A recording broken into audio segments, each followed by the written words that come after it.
never slow up, no I don't take shit, I got no love.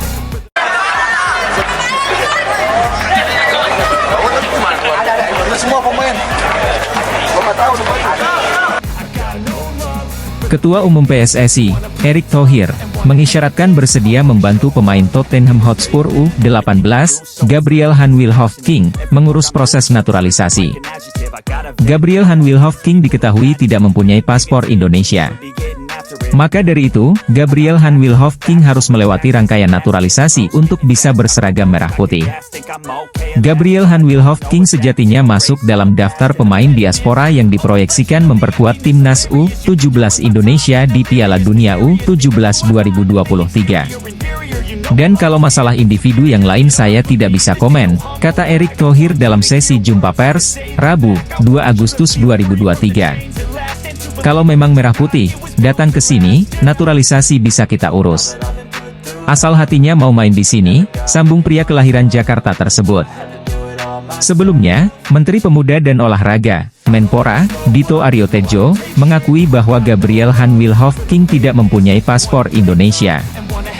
Yang enggak memiliki paspor sebenarnya masih bisa, ucap Dito Aryo Tejo. Tapi pasti ada perhitungan apakah memungkinkan paspornya jadi atau enggak. Jadi yang penting database udah ada. Dan prinsipnya yang udah masuk database itu bersedia untuk bikin paspor juga, sambung Dito Aryo Tejo di kantor Kemenpora, Senayan, Jakarta Pusat, Rabu, 2 Agustus 2023. Jika memang Gabriel Hanwilhoff-King tidak bisa tampil di Piala Dunia U17 2023, potensi untuk memperkuat timnas kelompok umur lainnya terbuka. Piala Dunia U17 2023 sendiri mulai bergulir pada 10 November hingga 2 Desember 2023. Jadi mungkin kalau tidak bisa dipakai untuk U17 sekarang, tetap kita bina juga, tutur Dito Aryo Tejo. Sebelumnya, Dito Aryo Tejo menyebutkan bahwa terdapat 30 pemain diaspora yang dikirimkan ke PSSI. Terdapat sejumlah nama yang sudah dipanggil ke timnas U17 Indonesia, akan tetapi terpaksa dipulangkan karena tidak memenuhi standar. Mereka adalah Eren Nathan Ang, Staffan Kabiel Horrito, Mahesa Ekayanto, dan Madrid Augusta. Kini ada 4 pemain diaspora masuk dalam daftar 34 pemain timnas U17 Indonesia untuk menjalani uji coba di Bali, yaitu Eren Liam Suitela, Welber Jardim, Igor Arumbumi Sanders, dan Altaf Fawazhan. Dito Aryo Tejo menyerahkan sepenuhnya pemilihan pemain kepada Bima Sakti. Udah diseleksikan. Kita hanya menunggu hasil dari pemilihan coachnya, itu wilayahnya pelatihlah, ujar mantan CEO Rans Nusantara FC tersebut. Yang penting kita sebagai Kemenpora sudah mengumpulkan database yang potensi udah kita serahkan, tutupnya. Timnas Indonesia U17 telah melakukan laga uji coba lawan Barcelona Juvenil.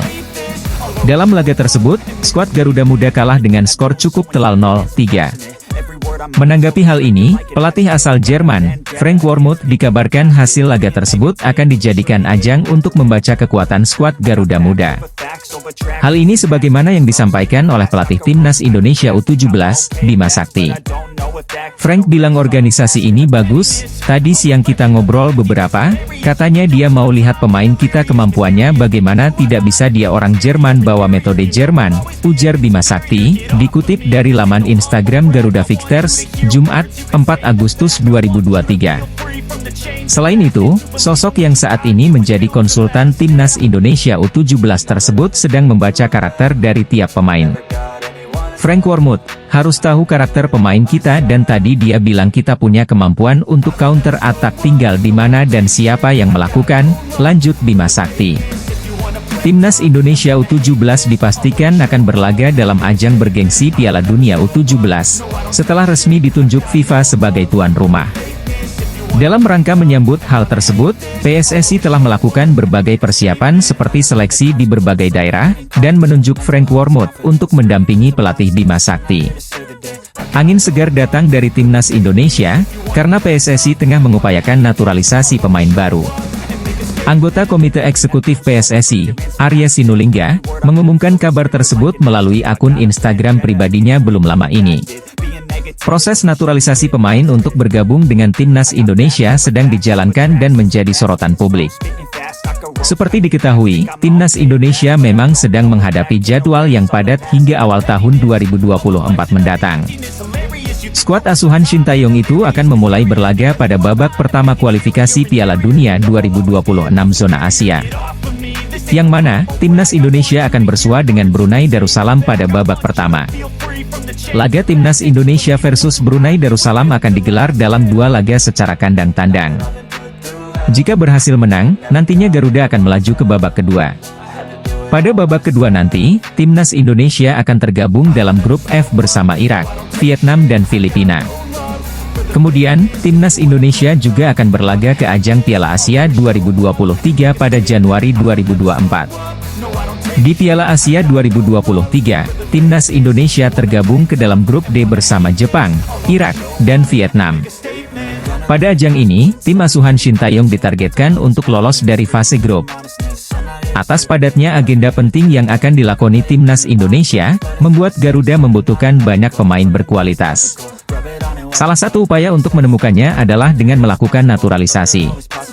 Setelah berhasil menaturalisasi Ivar Jenner dan Rafael Struijk pada awal Juni lalu, tampaknya PSSI tak akan berpuas diri. PSSI pun mengisyaratkan bahwa proses naturalisasi pemain saat ini sedang berlangsung. Hal itu diungkapkan oleh Exco PSSI, Arya Sinulinga saat menjawab pertanyaan warganet di media sosial. Beberapa lagi diproses, ujar Arya Sinulinga saat ditanya oleh warganet, yang dikutip dari Bola Sport, Selasa, 2 Agustus 2023. Lebih lanjut, Arya Sinulinga menjelaskan bahwa saat ini PSSI bekerja dalam senyap. Selain itu, Arya juga menegaskan proses naturalisasi pemain atas permintaan tim pelatih timnas Indonesia. Sudah saya katakan, proses pemain naturalisasi lagi dikerjakan, tunggu saja, ujar Arya Sinulinga. Ingat tidak ketika masalah federasi Ivar, Jenner, dan Rafael Struijk? Kami ditanyain terus, kami diam aja. Dan saya katakan, cek aja nanti kalau tanding. Masuk line up waktu lawan Palestina. Jadi ya tunggu saja, ngapain koar-koar, yang penting apa yang diminta oleh pelatih kami kerjakan, tutupnya. Atas pernyataan Arya Sinulinga tersebut, banyak warganet yang menduga-duga pemain naturalisasi anyar timnas Indonesia.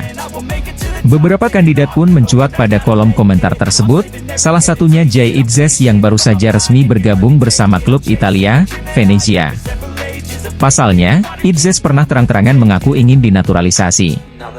Selain Itzes, nama pemain keturunan lain yang kemungkinan menjadi pemain naturalisasi selanjutnya adalah Ilyas Alhaf. Pemain klub Belanda, Almere City FC itu juga belak-belakan menyatakan minat untuk membela skuad Garuda.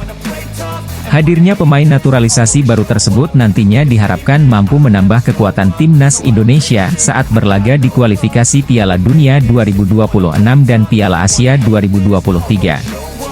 Ketika timnas U17 lengah, ada penyerang Hugo Alba yang muncul tiba-tiba, dan nyaris mencuri gol. Indonesia sempat menjaga keseimbangan meskipun ditekan habis-habisan oleh Barcelona. Menit 25, akhirnya Barcelona Juvenil A berhasil mencetak gol. Bermula dari pergerakan di sisi kanan pertahanan Garuda United, sebuah bola silang datar dikirimkan ke arah Hugo Alba. Sang penyerang jangkung mengecoh pemain belakang timnas U17 dengan melewatkan bola.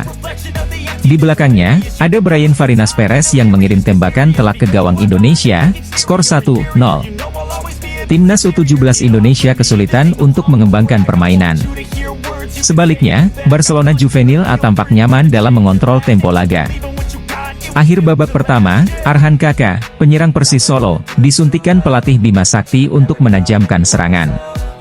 Namun, Barcelona yang mendapatkan peluang pada menit 41, hanya tembakan mereka terlalu tepat ke arah kiper timnas U17, Rifki Tovani.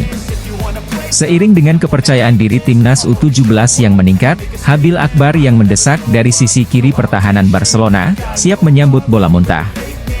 Tembakannya hanya mengenai mistar gawang Blaugrana. Skor masih 0-1. Namun, pada injury time babak pertama, Barcelona mampu mencetak gol kedua. Bermula dari skema sepak pojok, ketika timnas U17 Indonesia gugup menghadapi tekanan lawan, ada pemain Barca yang mencuri kesempatan untuk mencetak gol. Kedudukan 0-2, Garuda United masih punya waktu 45 menit untuk membalas. Hasil pertandingan Timnas U17 versus Barcelona dalam uji coba jelang Piala Dunia U17 2023 kalah. Garuda Muda harus mengakui kehebatan Barcelona Junior.